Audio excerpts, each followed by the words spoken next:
Now, Psalms 133, the scripture reading, Psalms 133 gives us a vision of the psalmist's ideal for what friendship should be or what brotherhood should be, as he was inspired by God. But the scripture reading, which is John 15:13, applies more to the general sermon about the mark of friendship that I'll be preaching. If we go to John 15:13, it says Jesus says some things to his disciples, and some of you may know already. But in John 15, verse 13, he states this: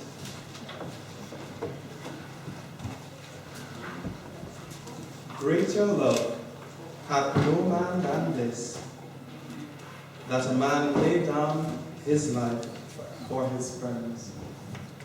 Greater love hath no man than this, that a man lay down his life for his friends. Now, does anyone remember part 1? I believe it was a few months ago, but part 1 spoke about Abraham and Lot. Does that bring any memories? Does anyone remember?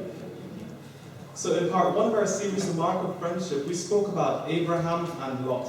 And this is just a brief overcap of what happened, what was spoken about. We know that Lot was Abraham's nephew. He was the son of his brother Haran. Does anyone remember the brothers of Abraham? Abraham had, I think, 2 older brothers, one called Nahor and one called Haran. Now Haran died, and Abraham adopted Haran's only son to live with him. So Lot and Abraham moved to Canaan, and they shared the land between them. However, in Genesis 13, verse 7 to 10, I think we'll need to just get your Bibles ready. We'll be looking at a few texts. In Genesis 13 to 17, we see a conflict that arises between the herdsmen of Lot and the herdsmen of Abraham that resulted in them having to move. And there in Genesis 13, verse 7, it says, "And there was a strife between the herdmen of Abraham's cattle and the herdmen of Lot's cattle, and the Canaanite and the Perizzite dwelled then in the land. And Abraham said unto Lot, Let there be no strife, I pray thee, between me and thee, and between my herdmen and thy herdmen, for we are brethren. Is not the whole land before thee? Separate thyself, I pray, from me. If thou wilt take the left hand, then I will go to the right. Or if thou depart to the right hand, then will I go to the left." So here we begin to see the selflessness of Abraham. The selflessness, for the friendship and for the brotherhood that he has with Lot, and that he offers him to take what could potentially be better lands than what he currently occupies. But in verse 10, it says, Lot lifted up his eyes. He lifted up his eyes, and he beheld all the land of Jordan, that it was well watered everywhere. And this was the time before God destroyed Sodom and Gomorrah. The land looked even as the garden of the Lord. So here's a piece of land that Lot lifted his eyes and he saw that it looked just like the Garden of Eden. So Lot chose this place to live. Lot chose him all the plain of Jordan, and Lot journeyed east, and they separated themselves from each other. And they separated themselves from each other. So Lot chose the seemingly advantageous location in the lush plains of Jericho. But while he was living there, war broke out. Now, does anyone remember the wars between the 5 kings and Abraham? So what happened was that those kings came from the land of Babylon, and they sacked the cities of Sodom, Gomorrah, and the other 3, Zoar. I think there was 2 other cities, and they took Lot captive. And then what we saw was Abraham's response, in that even though Lot chose to position himself in a place that seemed advantageous but was evil at the same time, Abraham instinctively went to save him, and he put all his resources toward getting his brother back. He didn't leave Lot to the consequences of his own actions. And in Genesis 14, verse 15 to 17, as the relationship advances, he says that he divided himself against them, he and his servants by night, and he smote and pursued those kings unto a place called Hobah, which is on the left hand of Damascus. He brought back all the goods. He also brought back again his brother Lot, and his goods, and the women also, and the people, and also the king of Sodom and Gomorrah. But then, Lot didn't learn from his lesson. What did Lot do? Did he move away from the plague of Sodom and Gomorrah, or did he go back? So instead of, learning from this, Lot is so set on on the need to live in this area that he goes back and he takes all his family.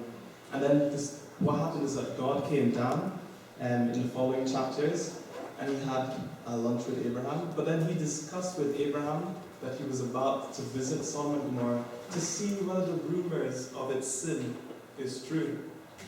And what happened? Did Abraham give up on Lot then? We see the strength of their ties when Abraham begins to plead with the Lord that, that even if there's 10 righteous people, that the Lord wouldn't destroy. I think he went all the way down to 5. However, there wasn't even 5 righteous people found, and then Sodom and Gomorrah was destroyed. What happened here is that Lot, because of this decision that he made to live in this plain, he eventually lost everything. He lost his wealth, he lost the majority of his family, and he lost a lot of his integrity, because we know and we remember the formation of the 2 nations of this that were on the borders of Israel came from Lot, the Ammonites and the Moabites, and we remember the story of how they came about. In conclusion, despite all this, the tie of Abraham's friendship and his kinship with Lot couldn't be broken by anything, and he accepted the consequences of Lot. He accepted Lot's decision, and he did everything in his power to save him, but ultimately Lot's decision ended up making him never see Abraham again. But it's the ties of the friendship that we look at, and that's what we're going to try and study as we go through the remaining of the parts.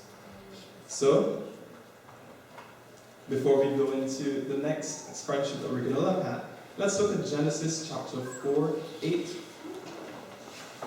and remind ourselves of the need of kinship amongst us. So Genesis 4:8, it says, Cain talked with Abel his brother, and it came to pass that when they were in the field, that Cain rose up against Abel his brother and slew him.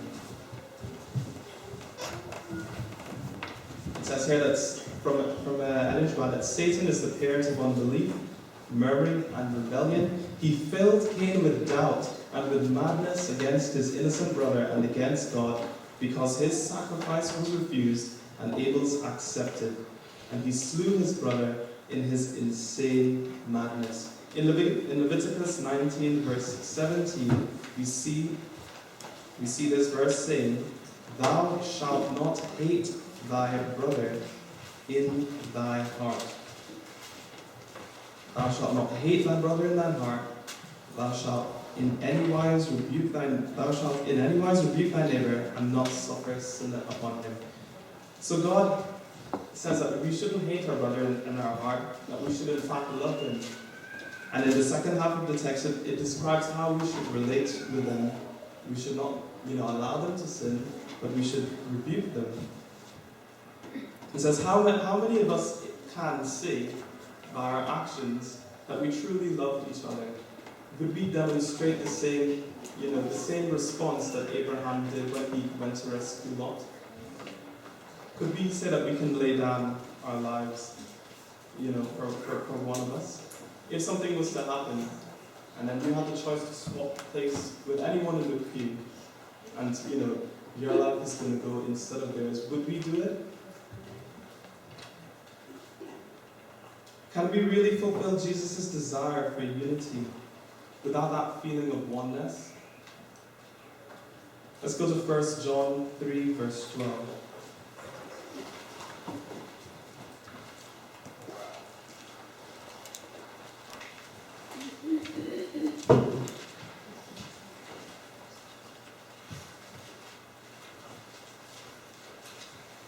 And in 1 John 3, verse 12, here John counsels us on the inspiration of the Holy Spirit that we should love one another. That's the end of verse 11. And we shouldn't love each other as Cain did, who, inspired by the devil, slew his brother just because his own works were evil and his was righteous. But he asks us to love each other as Jesus loved us. Now, that is the introduction. The second friendship that we're going to look at is Naomi and Ruth, as displayed by the children's story. Last time we looked at Abraham and Lot, which were examples of friendship and kinship in the context of men. But now we're going to look at it in the context of women, Ruth and Naomi. Here a commentary says that the book of Ruth occupies an intermediate position between that of Judges and those of Samuel. It is a supplement of the former, the book of Judges, and it's an introduction to the latter, the book of Samuel. Normally, the book is seen as something that speaks about romance, but there's the other themes that the book describes or speaks about is almost lost. Bearing in mind the general characteristics of the people of the period and such terrible instances of religious apostasy and moral degeneracy as were recorded in the indices toward the end of the book of Judges, we turn with a feeling of intense relief to the picture of Jewish life that is presented in the book of Ruth. Here, in Bethlehem, embossed amidst the hills of Judah, where afterwards David pastured his father's flocks, and where shepherds heard angels hail the birth of David's greater son, Jesus, we seem to feel once again the healthful breath of Israel's spirit, and we see what moral life is capable of fostering, alike in the individual and the family. So there are four things that the book of Ruth speaks about or presents. It presents a supplement by way of contrast to the book of Judges. So it's a ray of light in the midst of a dark period. It shows the true spirit of Israel. It exhibits once more the mysterious connection between Israel and the Gentiles as well, whereby the Gentiles, at the most critical periods of Israel's history, they seem unexpectedly called to take a leading part in it. Because as we know, Ruth ended up being one of the great-great-great-grandmothers of Jesus Christ. It's just of these key periods, so just to say that these key periods of Israel's history where God calls someone from outside and makes them a part of him, that's one of the themes that the book of Ruth speaks about. In Ruth chapter 1, verse 14, let's begin to examine the context behind their relationship. So turn with me to Ruth chapter 1.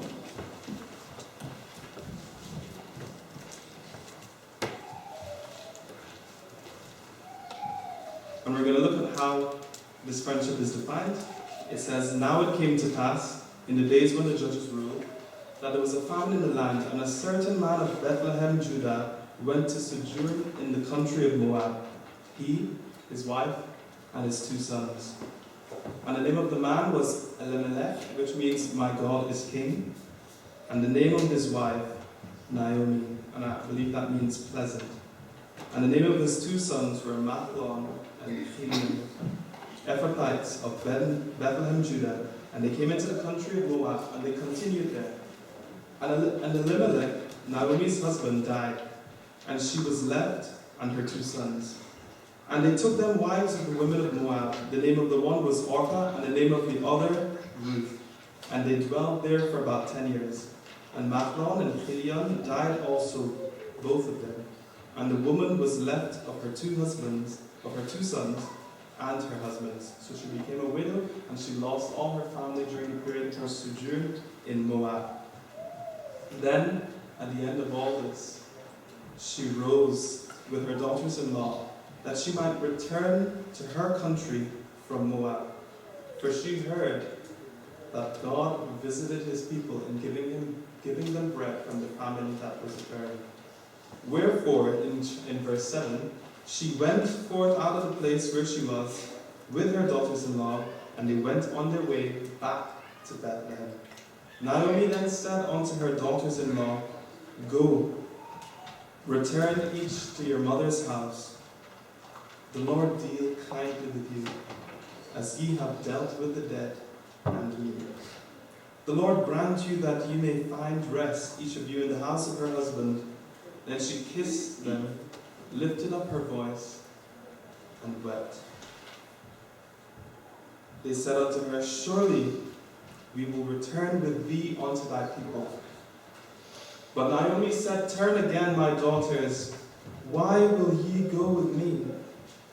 Are there yet any more sons in my womb that ye may be their husbands?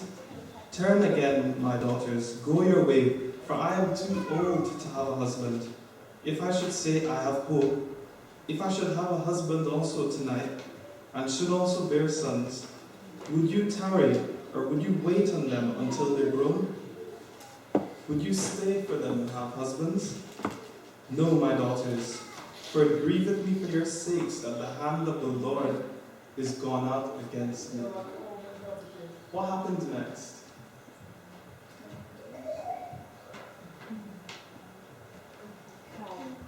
Sorry? They grieved and cried. But then what happened next? Did both of them go back to Moab? So Orpah goes back, but one stays. But why does it happen that one goes back and one stays? Because both of them had a feeling of love and connection for her. You know, both of them married into her family. Presumably they lived and dwelt amongst each other, and they shared some sort of kinship. So, is it reasonable that she sent them away, first of all? Because she didn't have any more sons to give to them. We see that Naomi was thinking more about them and their future, rather than herself. But why did one go back, and why did one stay? What would you have done? Would you have gone back to Moab, to your people, to your culture, your traditions, everything that you're comfortable with and grew up with? Or would you have moved into a new country that serves, just one God? They have a different sort of mentality, and they view, because currently the prohibitions were not to marry someone who wasn't an Israelite in Canaan. So the prospect is that you would go to that country and you might not find yourself a husband or a wife. Would you have done the same? No.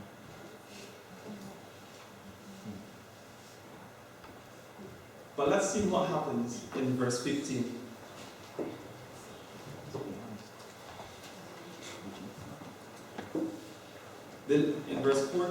Starting from verse 14, they lifted up their voice and wept again. Orpah kissed her mother-in-law, but Ruth clave unto her. In verse 15 it says, Behold, that's Naomi speaking to Ruth, thy sister-in-law is gone back unto her people and unto her gods. Return thou after thy sister-in-law. But Ruth said, Entreat me not to leave thee, or ask me not to leave thee, or to return from following after thee. For whither thou goest, I will go. Where thou lodgest, I will lodge. Thy people shall be my people, and thy God my God. Where thou diest, I will die, and there will I be buried. The Lord do so to me, and more also, if anything but death part you and I. That's an amazing, thing to say, isn't it? To so commit yourself to one person that you're willing to die where they die, be buried where they are buried, abandon everything that you have known, everything that you had understood, and to adopt something completely new. We're going to have a look at what actually inspired Ruth to do this, and what gave her the inspiration to say such things. And we know that in ourselves, that if, I can't say that specifically, but if we, I'll ask the question instead, if we were to be put in the same situation, could we have said that as well? Could we have made that commitment? Could we have so abandon everything that we are to become something else in order to, to not to please another person, but to be there for them. It says here in a Bible commentary that Orpah returns to her family, but Ruth chooses to stay with Naomi, sealing her decision with an oath. Ruth's decision was far-reaching. She would have to leave her people and journey to a foreign land. There was little chance that Naomi would be able to remarry and therefore provide Ruth with a son. And perhaps, of even more consequence, she would have to renounce her God, the gods of Moab, and she would have to pay allegiance to Jehovah. The latter would require great faith, because thus far, the only thing that she had known about God was his judgment. Even Naomi had attributed her distressing circumstances to Jehovah in verse 20, where she says, "Call me not Naomi, but call me Mara," which means bitter, for the Almighty hath dealt very bitterly with me. So at this point, the only thing that Ruth had seen of God, or what we can say that she's seen, was his judgment, because of the situation that Naomi was going through, having lost all her family members, as well as the famine that was in Israel that caused them to move to Moab. So continuing from another quote, it says, "It was a noble act of self-denial on the part of the aged Hebrew widow, by this plain speaking, to strip herself of all remaining comfort." So right now you can imagine the moment that she was going through. Everything was lost. Now she's going back to where everything started. And then she tells them, you go. You don't have to come with me. Imagine the self-denial in doing that, because she would have to take that whole journey by herself, and there's no one to comfort her, to support her, or to help her through this grieving period. And when one of them, Orpah, turned back, though with bitter sorrow at the parting, and note that Orpah returned with bitter sorrow. We're going to look into the motivations of Orpah going back to her country. Naomi had a yet more trying task before her. Ruth had indeed fully understood her mother-in-law's meaning. But there was another sacrifice which she must be prepared to make if she followed Naomi. She must not only be parted from her people and give up forever all worldly prospects, as we discussed previously, but she must also be prepared to turn her back upon her ancestral religion. But Ruth had long made her choice, and the words in which she intimated it have deservedly become almost proverbial in the church. There is such ardor and earnestness about them, such resolution and calmness, as to lift them far above this sphere of mere natural affection. Another quote says, "For unless the Moabitess Ruth had learned to know and love the land and the faith of Israel in the Bethlehemite household of Elimelech, transported as it was for a time in the land of Moab, she would not have followed so persistently her mother-in-law away from her own home to share her poverty, to work if need be, to even beg for her." So this is beginning to look into what really inspired Ruth, and it's suggested that she must have learned something of the land of Israel, of its God and of its ways, while she lived with Naomi and with Elimelech, that inspired her to pour out such devotion, such self-sacrifice. But let's have a look at we're going to look a bit more at the emotional condition of Naomi before we re-examine Ruth's actions. So Naomi is there, as we said before. She's lost everything. She's in a moment of distress. How can we begin to understand her thoughts? What does she think? We get insight into what she thinks when she says, don't call me Naomi anymore, but call me Mara, because the Lord has dealt very bitterly with me. But how can we begin to... has anyone experienced the same before? I mean, how can we fully sympathize or empathize? The right word. I think empathize with her. If we've not, gone through the same situation. How easy would it have been for her to think that God abandoned her? I think in the Sabbath school we're currently looking at Job, and Job went through this period of suffering where he had no conception of what was happening, and it seemed to him as if God was punishing him. And it must have seemed to Naomi at this point as well that God had abandoned her, and that he was no longer there for her. But if Ruth had forsaken Naomi at her most critical point, how do we think that Naomi would have made it home? I don't know, just traveling by herself in such emotional turmoil would have been difficult by itself.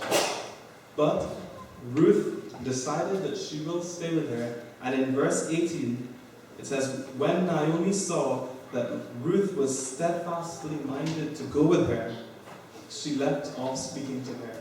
So the whole journey they walked back to Bethlehem, they didn't speak. But imagine the sheer emotional comfort Ruth's presence would have had in Naomi. Just to know that there's someone there who understands the situation that you're going through, who wants to be there, and who's willing to be there in your time of need. Though the journey was silent, Ruth communicated by her presence her deep empathy, her love, and the true kinship that she felt to Naomi. I mean, who wouldn't like to have a friend like that? Do we all have a friend like that? I should hear some resounding yeses or amens. So this is the place where God wants us to come to, where we, in the depths of our sorrow and hurt, where we have someone, that we can at least identify, someone who's there, who can assure us that God is actually still with us. Does that make sense? Mm-hmm. Now, what about Orpah? Is she evil?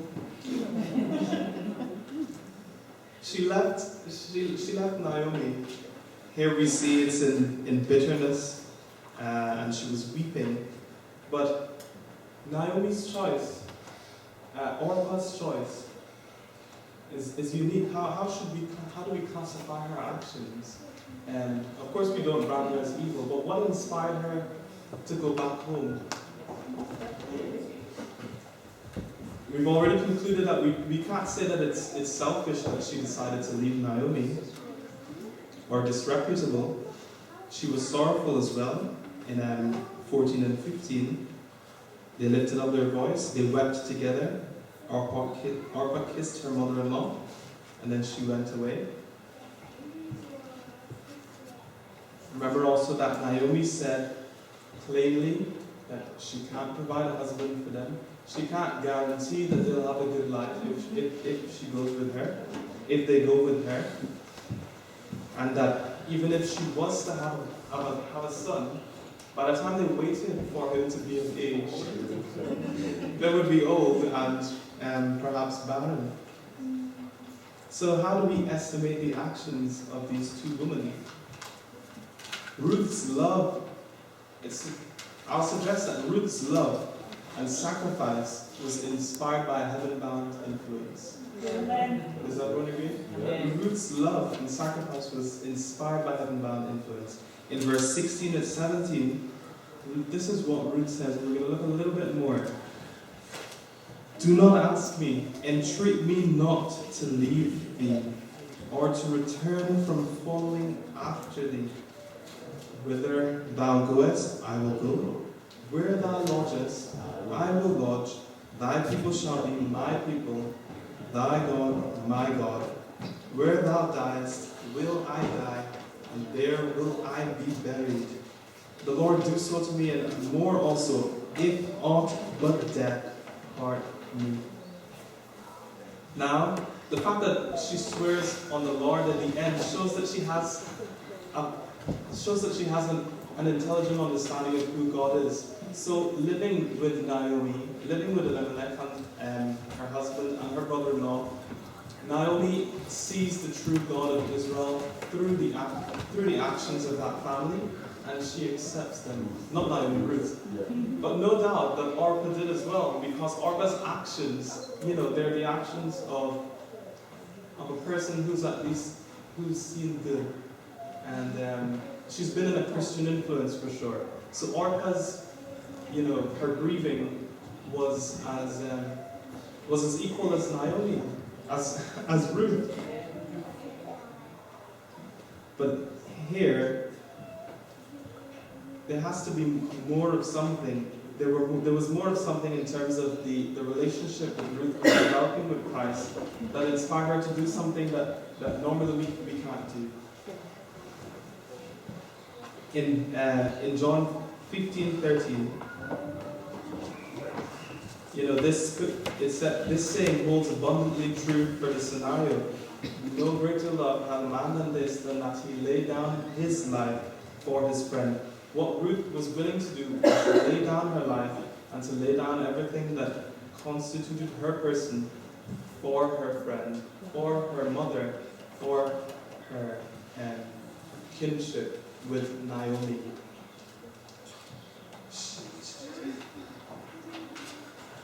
Ruth was only able to display such love devotions because while both her and Orpah were in a Christian environment in the house of Elimelech and Naomi, Ruth accepted more. She accepted the influence of Christ that Naomi and the family had shown. And consequently, she accepted him into her heart. So during the process of living with Naomi, Ruth was converted in the fullest sense, so that she was inspired and transformed by God to lay her life down for her friend, for her mother, Naomi. They were beyond natural inclinations to perform. Because in James 1 verse 17, we read that every good and perfect gift comes from God. So of herself, Ruth, we can understand that Ruth was able to do that. And we see this in the example of Orpah. Of our own selves, we're not able to make such a sacrifice. But inspired by the Spirit of God, Ruth was able to do that. Her actions were a true expression of her faith. Here we see in this oath that she had faith in Naomi's religion and that she had faith in Naomi's God.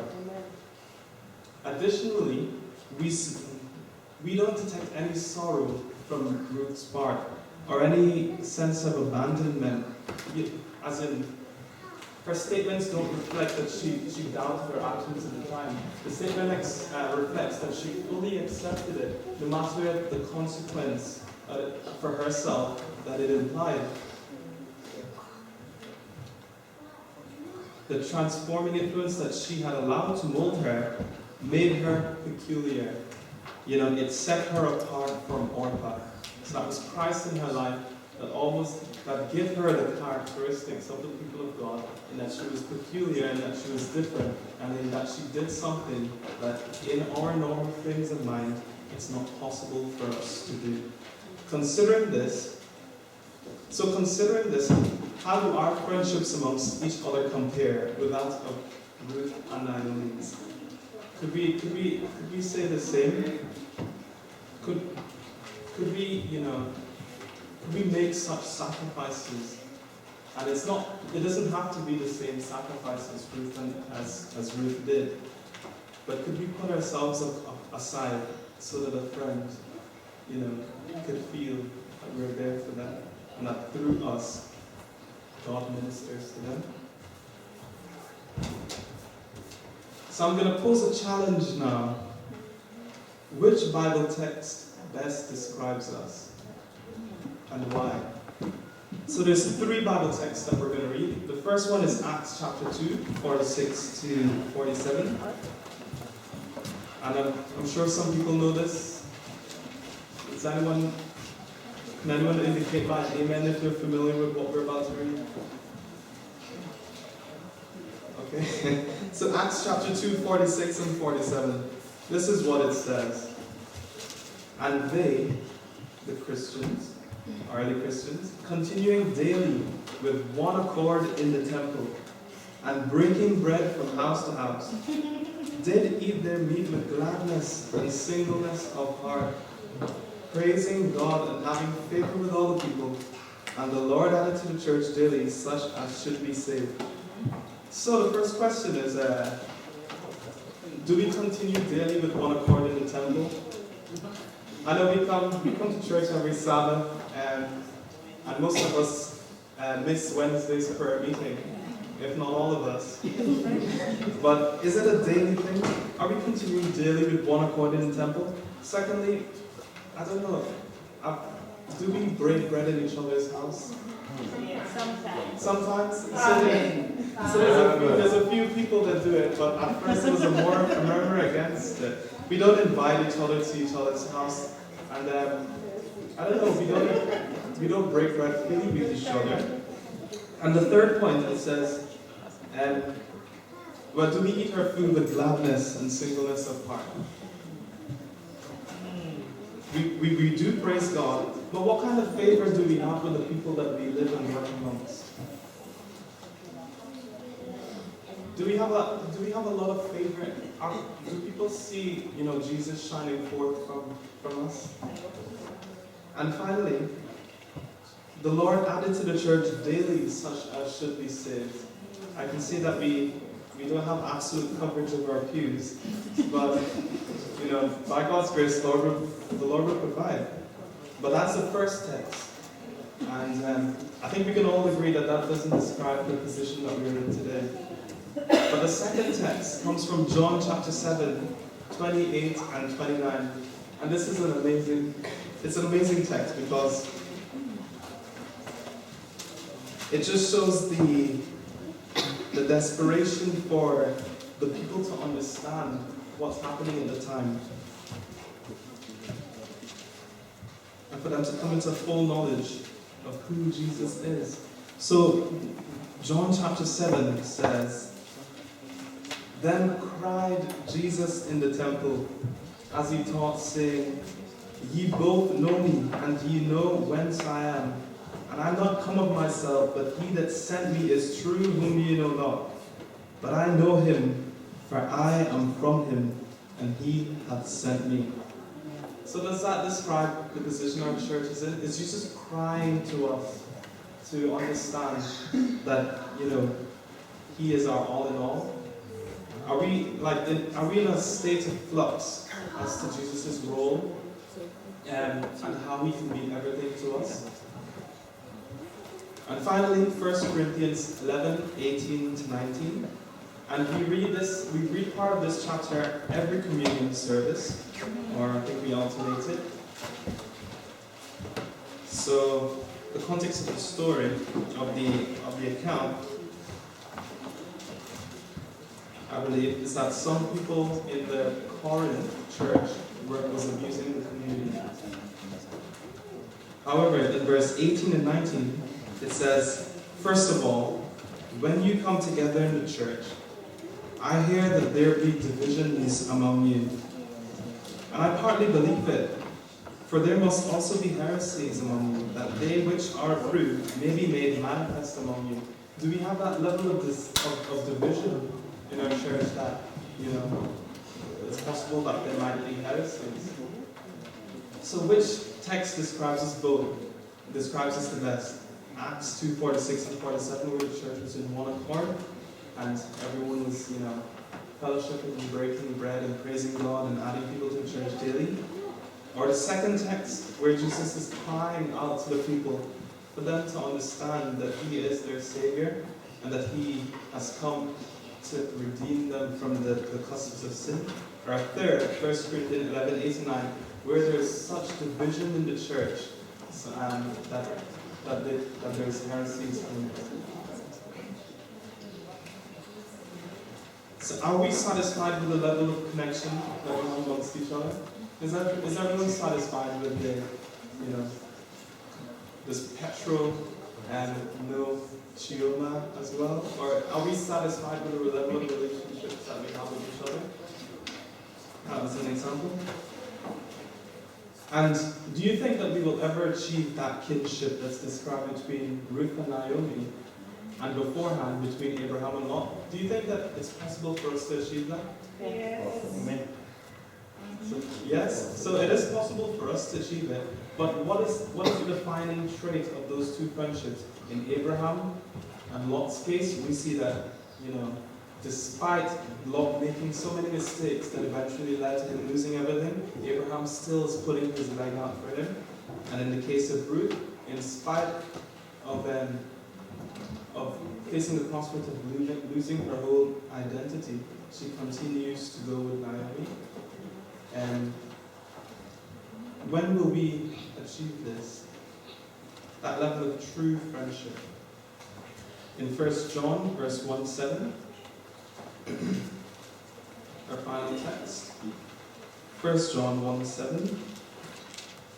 It says, if we walk in the light, as God is in the light, we have fellowship one with another, and the blood of Jesus Christ, his Son, cleanses us from all sin.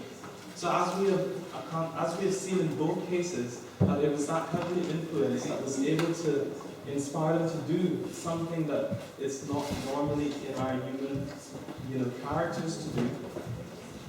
That's the same that John is asking us, or the same that he's counseling us to do. It says, if we walk in the light, as Christ is in the light, then we will have that fellowship toward each other.